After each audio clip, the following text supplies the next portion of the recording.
Madam English YouTube channel. Hari ini kita akan kembali mempelajari application letter, tapi ini adalah pelengkapnya nih. Pelengkapnya berupa resume atau biasa disebut dengan CV yang kepanjangannya Curriculum Vitae.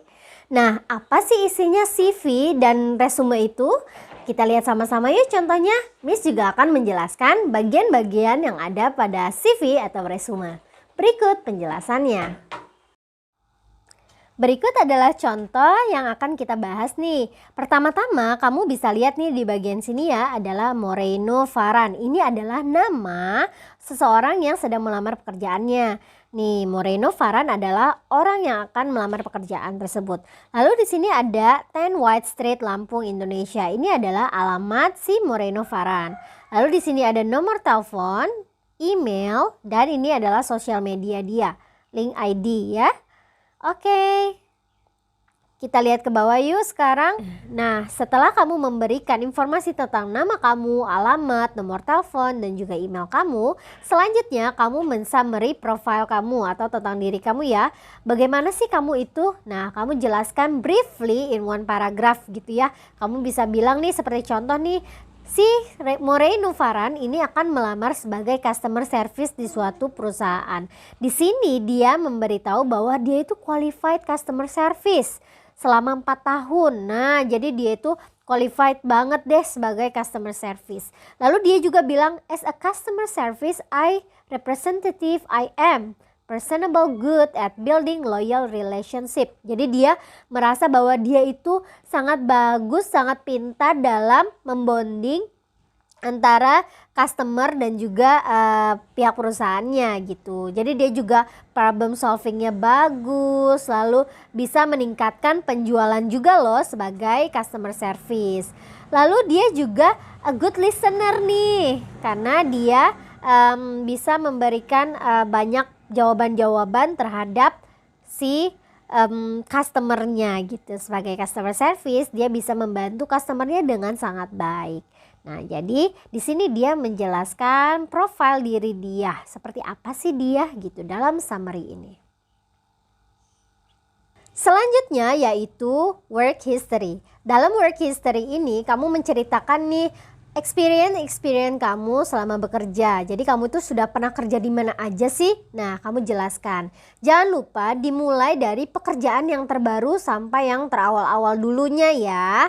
Jadi kamu mulai dari yang terbaru. Nah, ini customer service representative for 2018. Berarti ini bulan April ya, tahun 2018 sampai 6 2020. Berarti bulan Juni 2020 dia sudah selesai nih bekerja di Bats Global Markets ini ya, Chicago. Lalu ini adalah apa sih accomplishment dia, apa sih yang dia telah lakukan selama dia bekerja di Bats Global Markets. Jadi contact customer to follow up on purchases, suggest new merchandise and inform on promotion. Nah, ini adalah pekerjaan dia yang sebelumnya. Jadi sebelumnya di pekerjaan yang di Bats Global Markets dia tuh ngapain aja sih gitu, dan apa sih yang dia bisa lakukan sebagai customer service selama dia di Bats Global Markets.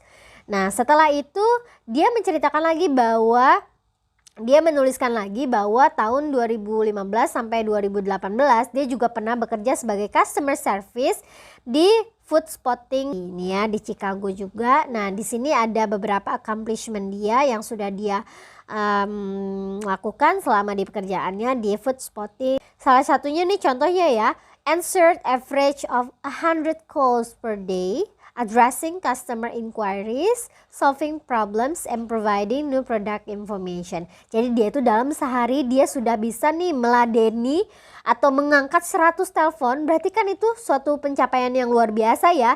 Dia 100 orang bisa dia bantu, 100 orang bisa dia layani dalam sehari.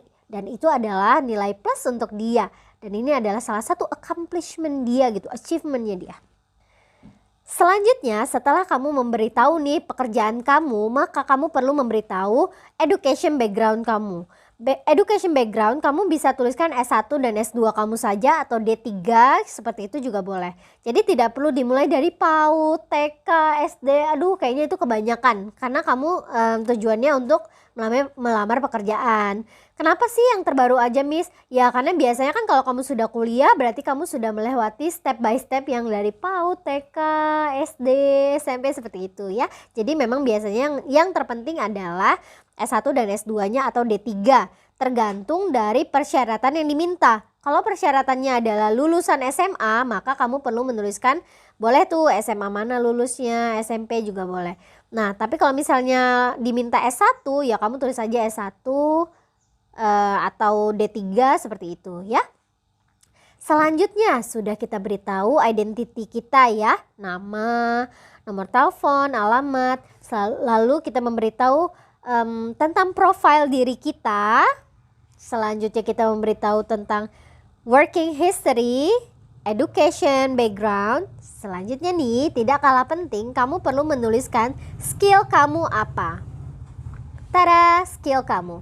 Di sini adalah skill kemampuan sehingga first impressionnya kamu itu bagus gitu ya. Ketika si HRD mungkin membaca CV kamu, maka mereka akan terkesan.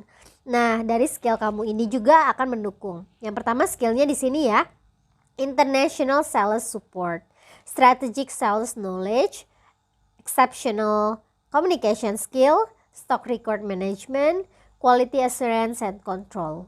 Nah, ini adalah skill-skillnya. Kalau kamu misalnya mau bilang, saya mau kasih tahu strength saya, kelebihan saya, contohnya misalnya adaptable, apalagi ya selain itu, misalnya multitasking, professional, detail, terus kamu misalnya orangnya itu detail oriented misalnya gitu ya, atau kamu adalah orang yang kreatif, orang yang bisa working on team gitu ya, bisa bekerja sama dengan baik. Nah itu juga boleh ditambahkan di strength gitu. Kalau yang contoh yang lain, skill yang lain misalnya kemampuan berbahasa kamu, misalnya kamu bisa berbahasa Inggris, kamu bisa berbahasa Prancis mungkin, berbahasa Mandarin. Nah kamu bisa tambahkan di dalam skill ini, misalnya skill of language, ditambahkan misalnya English excellent, terus itu written and spoken excellent, atau misalnya nih Mandarin excellent atau good juga boleh, atau basic juga boleh. Itu akan menambahkan nilai plus pada kurikulum vitae atau CV kamu. Oke, sudah paham? Well students, setelah kamu lihat contoh kurikulum vitae atau resume yang Miss berikan sebelumnya, maka kita dapat simpulkan nih, dalam resume atau CV kamu harus terdapat yang pertama adalah biodata kalian. Bisa nama, kontak person, email, dan lain-lain. Setelah itu kalian isi dengan profil kalian. Profil itu ya kalian menggambarkan diri kalian seperti apa ya. Selanjutnya ada working experience. Working experience jangan lupa dimulai dari yang terakhir sampai yang terdahulu. Dari yang terakhir sampai terdahulu ya, jangan lupa. Selanjutnya yaitu ada education background. Education background juga dimulai dari yang terbaru sampai yang terakhir. Yang awal maksudnya. Jadi yang terbaru dulu nih, kamu lulusan dari mana, dan yang awal-awal kamu lulusan dari mana. Tidak perlu dimulai dari kelas TK atau PAUD seperti itu ya.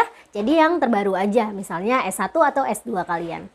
Selanjutnya, kamu bisa memberitahu skills kalian, kemampuan kalian, accomplishment, lalu strength kalian, dan terakhir adalah pengalaman-pengalaman kalian yang pernah kalian lakukan seperti volunteer dan lain-lain.